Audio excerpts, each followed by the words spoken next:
this is a house that Hugh Francis Walker built. I think he built it in 1964, 65, 63, 66, in there somewhere. And he supposedly planted these hedge trees when he built this place. So they've been there for 85, 95, 60 years, it looks like. So, anyhow, the trees was up in the power lines, and there's a lot of power lines up there. So they came out and wanted to know if they could take them down. I said, sure. Tickle me pink, because that thing's a death trap. If lightning would hit it and it'd catch on fire, probably just burn the house down. So anyway, they came out and they done a real good job on it. They knocked the brush back, and this is that thorny hedge that has the hedge apples, and it's death on your skin if you get it. It just poke you like needles, terribly sharp. And this kind of reminded me of when I was working at the Leeds car plant, General Motors, back in the 60s, and helping a guy. And we built we built Olds, Pontiac, Buick, and Chevrolet. We built the GTOs, the Judges, the Chevelles, the hot muscle cars. If I could have bought a couple of them and saved them, it'd been worth a lot of money. But there was the gentleman there named Bob Young, and he had a home light dealership down in Harrisonville. Him and his wife ran. Then he worked at the plant on nights, and that's how he got his insurance and stuff. So through General Motors, and he had a big home light rototiller that he could not sell. I think it had like a 8 or 10 horse Kohler on it, brute front tine. Anyway, he sold it to me for half price, and that's when I started tilling gardens in Kansas City and Independence.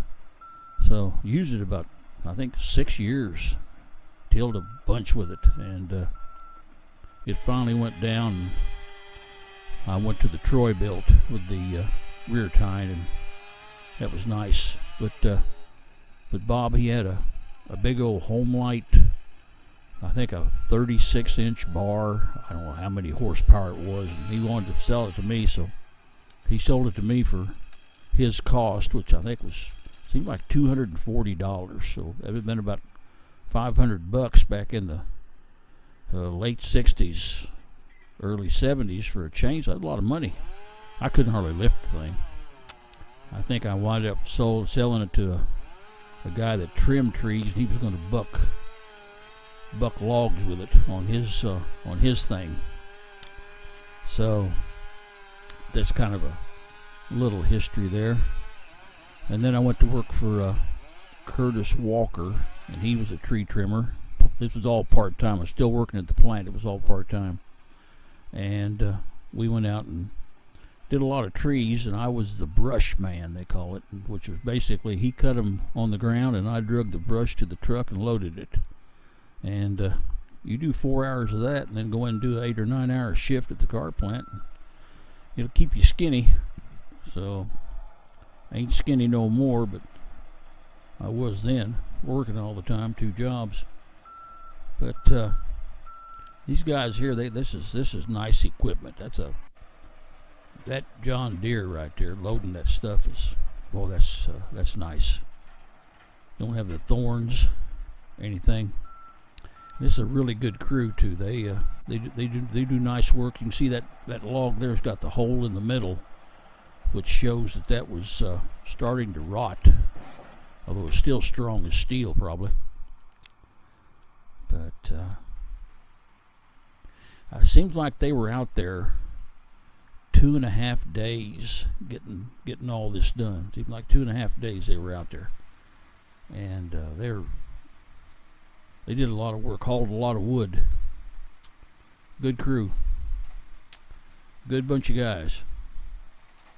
They work well together up in those buckets. But this house, like I said, was built back in the 60s. It's got a almost a couple acres of ground with it, which the ground runs from the house north, almost down to 4th Street, but not quite. So, but anyway, this thing's getting ready to end, and hope you enjoyed watching it. Listen to me rattle on. But I thought they deserved to be put on. I've lost this video and finally found it again. So I misplaced the SD card on it. Anyway, that's all for now. Thank you.